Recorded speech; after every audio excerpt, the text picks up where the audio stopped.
I'm so very confused. In the last week, a Sony picture has all but guaranteed itself a spot in my top 3. I've given a DCEU film a See It rating, and now a Transformers film, it's actually pretty good. It's not going to win any awards, but compared to the other live-action movies, it's Citizen Gosh Darn Kane. It's still not a patch on the 1986 animated movie though. I'm confused, not on my way to the funny farm.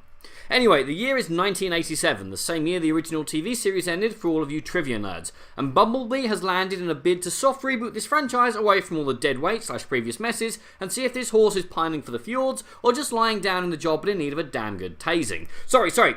I mean, the year is 1987 and Cybertron has fallen to the evil Decepticons. In a desperate bid to ensure the survival of the Autobots, Bumblebee is dispatched to Earth to set up a base of operations where the Autobots can regroup.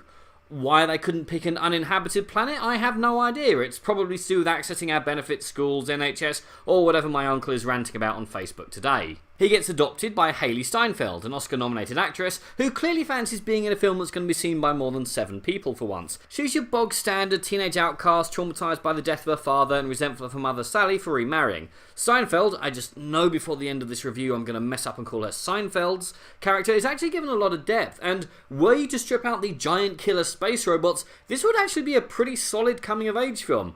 Might need to rejig the ending a touch and get rid of John Cena's existing purely to make the fight scenes happen army guy, but it could be done. And of course, setting the film in 1987 means that you can do the whole Guardians of the Galaxy thing with the soundtrack, including The Touch by Stan Bush for about 30 seconds. And if you don't know that song, 3 minutes on YouTube will make your day or life so much better.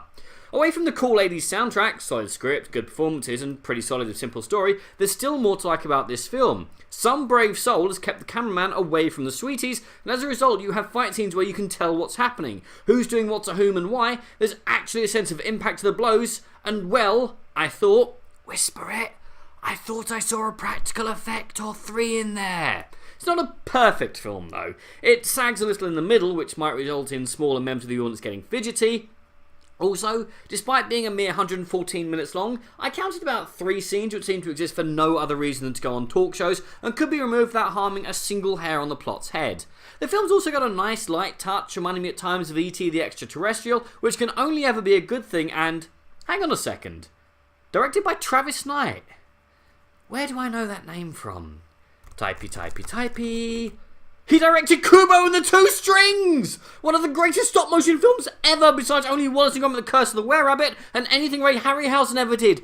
I seriously need to keep an eye on him, and you should all watch Kubo and the Two Strings because it's awesome. Back to Bumblebee, and it's fine. It's a solid entry in a declining franchise with a reputation worse than my script guys after the Office Xmas party, and I get the feeling it's going to have the second worst box office this Christmas. Mortal Engines take a bow. But I saw it, liked it, and have no intention of thinking about it ever again. Make of that what you will, whilst I head off to transform myself into a lolloping, chocolate-filled film critic.